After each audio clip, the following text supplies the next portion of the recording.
नमस्कार, कशिश न्यूज देख रहे हैं आप और मैं हूं आपके साथ तान्या चौधरी। देहरादून के रुद्रप्रयाग यात्रियों से भरी बस अनियंत्रित होकर अलकनंदा नदी में गिर गई और हादसे में 2 लोग की मौत हो गई। 8 लोगों का रेस्क्यू कर लिया गया है, जिन्हें इलाज के लिए अस्पताल में भर्ती कराया गया है। वहीं लापता लोगों की तलाश जारी है। बता दें कि नदी में गिरी बस का पता अब तक नहीं चल पाया है। इसे लेकर श्रीनगर में भी राहत और बचाव दल की तैनाती कर दी गई है, जिससे अगर बस नदी में बहकर आगे आए तो वहां पर उसका पता लगाया जा सके। उन्होंने बताया कि 31 सीटर बस में 20 लोग सवार थे। वहीं सड़क दुर्घटना में घायल 4 लोगों को बेहतर इलाज के लिए ऋषिकेश एम्स रेफर किया गया है, जहां ट्रॉमा इमरजेंसी में उनका इलाज चल रहा है। इसकी जानकारी एम्स के पीआरओ संदीप कुमार सिंह ने दी।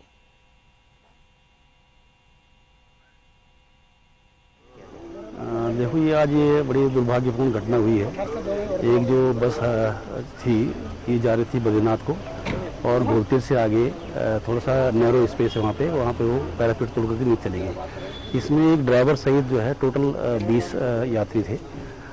मोस्टली उसमें कुछ राजस्थान के थे और महाराष्ट्र के थे। कि यहाँ पर कोई गाड़ी नदी में गिर गई है, तो तत्काल संज्ञान लेते हुए इसमें जो हमारी यहाँ पर रेस्क्यू टीमें हैं रुद्रप्रयाग के अंतर्गत, तो जिला प्रशासन द्वारा सभी रेस्क्यू टीमों को एक्टिव कर दिया गया। जिस देखो, ये बड़ी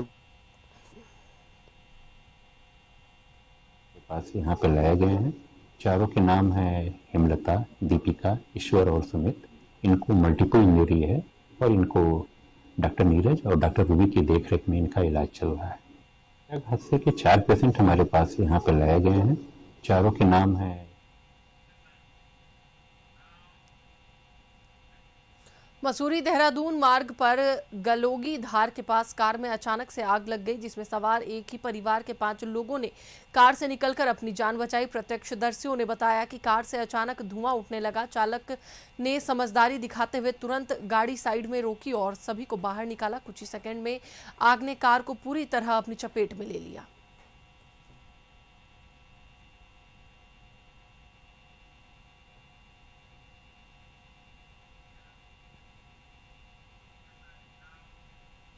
देहरादून में NH 74 घोटाला मामले में PCS अधिकारी के घर ईडी ने दबिश दी है। मामले में आरोपी PCS अधिकारी DP सिंह के आवास पर ईडी की छापेमारी की कार्रवाई चल रही है। किसानों को मुआवजा देने और बैंकिंग दस्तावेजों को ईडी के अधिकारी खंगाल रहे हैं। सुरक्षा के मद्देनजर पुलिस जवान की भी तैनाती की गई है। जमीन घोटाला मामले की भी जाँच की जा रही है।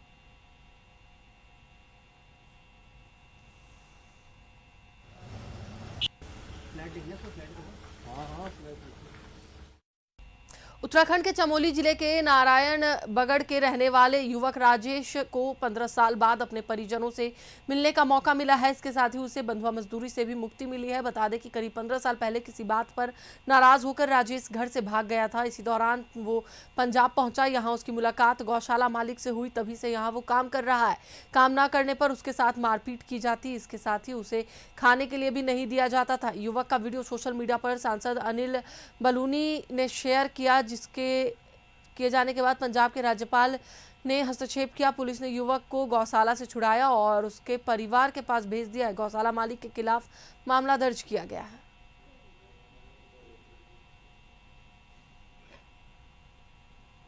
सांसद त्रिवेंद्र सिंह रावत ने पंचायत चुनाव को लेकर कहा कि सरकार इसके लिए तैयार है, लेकिन मामला नैनीताल हाईकोर्ट में विचाराधीन है। हाईकोर्ट के फैसले के बाद ही चुनाव होगा।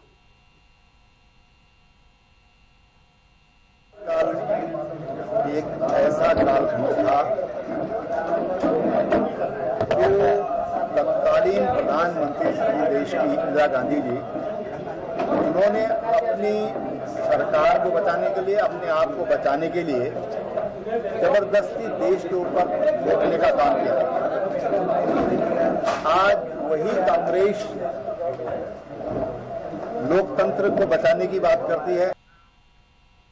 देहरादून पुलिस लाइन में नशा मुक्ति दिवस पर जनता के साथ पुलिस ने आला अधिकारियों ने सीधे तौर पर संवाद किया। इस संवाद का मुख्य उद्देश्य आम जनमानस के भीतर ड्रग्स के बढ़ते चलन के दुष्प्रभाव को लेकर जागरूकता फैलाना था। ADG लॉ एंड ऑर्डर भी मुरुगेशन ने कहा कि 2025 के अंत तक पुलिस विभाग पूर्ण रूप उत्तराखंड को ड्रग्स फ्री बनाने को लेकर निरंतर प्रयास किए जा रहे हैं। दिवस है, इसमें हमारा यहाँ पे गणमान्य लोग हैं, जनता है, उनके साथ हमने एक संवाद रखे हैं, विचार विमर्श करा है, उसको जागरूक कराना है। हमारे पूरा उत्तराखंड को ड्रग्स फ्री उत्तराखंड करने में हमारा सभी जनता को सहयोग होना चाहिए, तो इसी बारे में हमने आज खबर जनपद उधम सिंह नगर के खटीमा से है, जहां गसून पहर मोहरवान नगर के निवासियों ने नेशनल हाईवे में कटी भूमि के मुआवजे को लेकर खटीमा उप जिलाधिकारी तुषार सैनी को ज्ञापन सौंपा। एसडीएम तुषार सैनी ने कहा कि इस संबंध में एनएच के अधिकारियों से रिपोर्ट मांगी गई है। इसके उपरांत जमीनों का विवरण निकल पाएगा, जिससे उनका मुआवजा मिल सकेगा। इसके ग्रामीणों द्वारा बताया गया है कि उनकी ज़मीनें जो है एनएच में गई हैं और उसका उनको मुआवजा नहीं मिला है। तो अभी इस संबंध में एनएच के अधिकारियों से एक जो है वो रिपोर्ट के लिए हम मंगा रहे हैं, जिससे स्पष्ट हो जाएगा कि किस व्यक्ति की कितनी ज़मीन गई है, कितना रकबा गया है। केंद्रीय पर्यावरण, वन एवं जलवायु परिवर्तन मंत्री भूपेंद्र यादव ने भारतीय वन्य जीव संस्थान में आयोजित 3 दिवसीय इंडियन कंजर्वेशन सेमिनार का उद्घाटन किया। इस मौके पर उन्होंने कहा कि 2047 के विकसित भारत के हिसाब से वन मंत्रालय कंजर्वेशन प्रोग्राम तैयार कर रहा है। उन्होंने सेमिनार में आए देश भर के साइंटिस्ट, रिसर्चर से अपील की कि परंपरा और विज्ञान के साथ लेकर चलना चाहिए। उन्होंने ये भी कहा कि फॉरेस्ट कंजर्वेशन के लिए ट्राइबल का पारंपरिक ज्ञान हमारी बहुत बड़ी धरोहर है। द्वारा सेकेंड इंडियन कंजर्वेशन कॉन्फ्रेंस का यहाँ 2 दिन का आयोजन किया जा रहा है। देश में टाइगर कंजर्वेशन के जब 2023 में 50 साल पूरे हुए थे, माननीय प्रधानमंत्री जी ने उस कार्यक्रम का उद्घाटन किया था। तब उन्होंने इंटरनेशनल बिग कैट अलायंस की घोषणा भी करी थी और आज भारत में उसके कार्यालय के साथ देश के 97 कंट्रीज जिनमें बिग कैट्स पाए जाते हैं। देहरादून का नगर निगम जनपद की नदियों नालों की सफाई में जुटा है ताकि शहर में जल भराव की समस्या न हो। देहरादून के मेयर सौरभ थपलियाल ने बताया कि वर्तमान में 9 जगहों पर सफाई का कार्य किया जा रहा है, जिसमें बड़े नाले और नदियां शामिल है और लगभग 25,000 मीट्रिक टन कूड़ा अभी तक निकाला जा चुका है। मेयर ने बताया कि इससे पूर्व शायद ही इतने बड़े स्तर पर सफाई कार्य कराया गया है कि आज से पहले और इतनी बड़ी संख्या में लगभग 9 जगह हमारी डेली जो है नालों की सफाई चल रही है, नदी की सफाई चल रही है। दाद, कीचड़, मलबा जो भी वहाँ पर है, सिल्ट, सारा का सारा वहाँ पे उठा रहे हैं। 25,000 मीट्रिक टन हम लोग वहाँ से निकाल के बाहर चुके हैं, जिसका कि हमारे पर रिकॉर्ड है, बाहर निकाल चुके हैं। इतना मुझे लगता नहीं कि इतनी बड़ी इतने बड़े स्तर पर पहले नदियों की ऐसी सफाई हुई होगी। उत्तराखंड महिला कांग्रेस की प्रदेश अध्यक्ष ज्योति रौतेला ने आज कांग्रेस मुख्यालय में एक प्रेस वार्ता कर महिला सुरक्षा और राज्य के न्याय और नैतिक प्रणाली पर सवाल उठाए। ज्योति रौतेला ने कहा कि किस तरीके से उत्तराखंड में अपराध बढ़े हैं वो 2022 के एनसीआरबी की रिपोर्ट से समझा जा सकता है। रिपोर्ट के हिसाब से महिलाओं के खिलाफ 4,337 अपराध दर्ज हुए, जिसमें 867 रेप और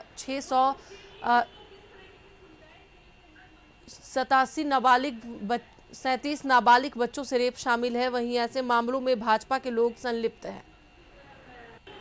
13 साल की बेटी के साथ रेप करवाया, उनको शराब पिलाई। आज वो 5 जून को वो जेल में गई और उनकी कुछ फोटो और एक ऑडियो जेल के अंदर से हमारे पास आया है और उसमें वो अपने परिवार से 10 मिनट लगातार बात कर रही है। वो ऑडियो मैं अभी आपको रिलीज करूंगी। साथ ही उनको योगा दिवस पे सम्मानित किया जाता है। उनका एक फोटो योगा दिवस का जेल के अंदर का ये आया है।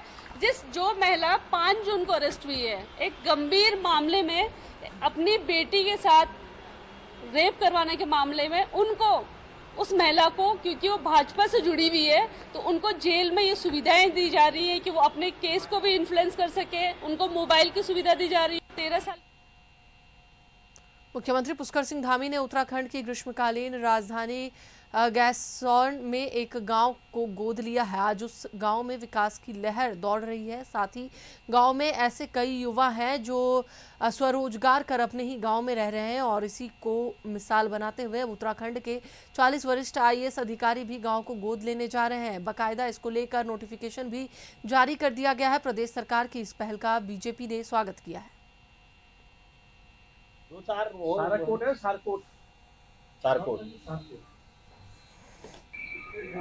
ऐसा टेढ़ा फ्रेम कौन देखा बना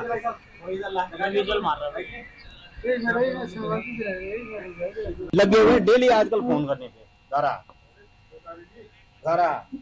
चाहिए ऐसा कोई हाँ क्या 2-4 सारकोट है सारकोट ऐसा टेढ़ा फ्रेम कौन देखा बना विजुअल मार रहा है क्या 2-4 सारकोट है सारकोट ऐसा टेढ़ा फ्रेम कौन देखा। मसूरी में मानसून के मौसम को देखते हुए कांग्रेस पार्टी के प्रदेश मंत्री सुशांत वोहरा ने मसूरी के स्थानीय रिक्शा चालकों और पटरी व्यापारियों के बीच रेनकोट वितरित किया।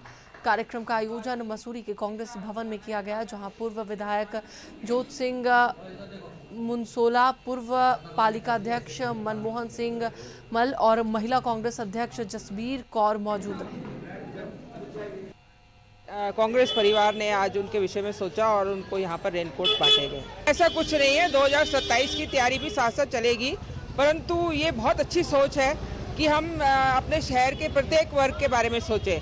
आज हमने रिक्शा चालकों के बारे में सोचा, कल हमको जितने हमारे ये फड़ी रेड़ी पटरी वाले बैठे हैं, ये व्यवसाय करते हैं, इनके बारे में भी सोचना है, क्योंकि ये लोग तो अपना व्यवसाय कैसे चलाएंगे। कई वर्षों से ये लोग यहाँ पर अपना व्यवसाय चलाते आ रहे हैं। हमें इनको हटाना नहीं है, परंतु हमें अपने शहर की व्यवस्था को सुधारना है। लोहाघाट के उप जिला चिकित्सालय में सुविधाओं के अभाव से महिला मरीज को काफी परेशानियों का सामना करना पड़ रहा है।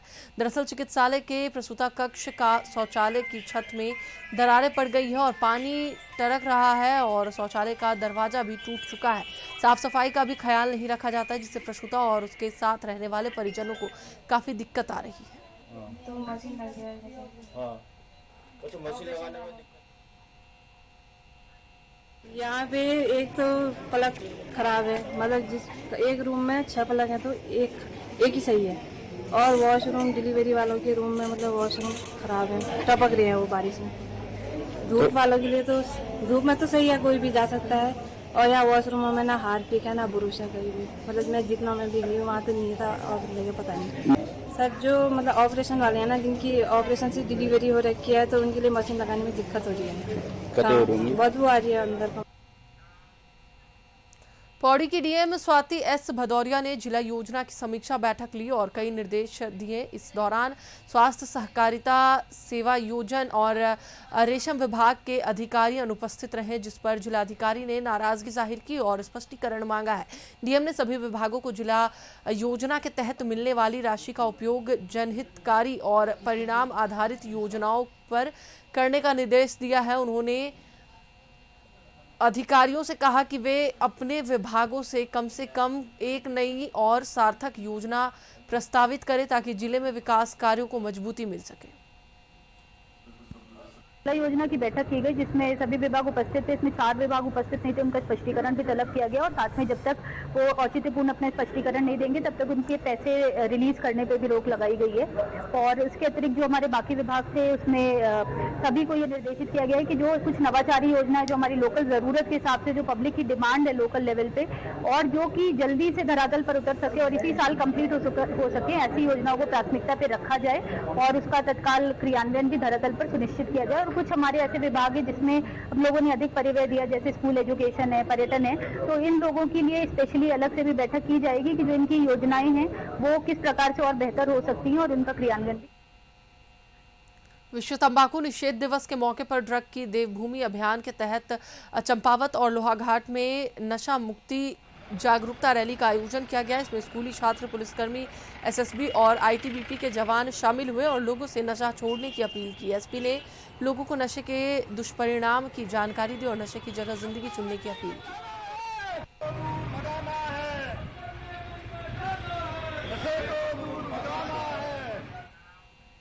उत्तराखंड के विकासनगर के ट्यूनी तहसील में खुलेआम चल रहे जुआ मामले पर देहरादून डीएम सवीन बंसल ने संज्ञान लेते हुए एक राजस्व उपनिरीक्षक निलंबित कर दिया। जुआ खेलते तहसील के राजस्व उपनिरीक्षक का वीडियो वायरल होने पर कार्रवाई की गई।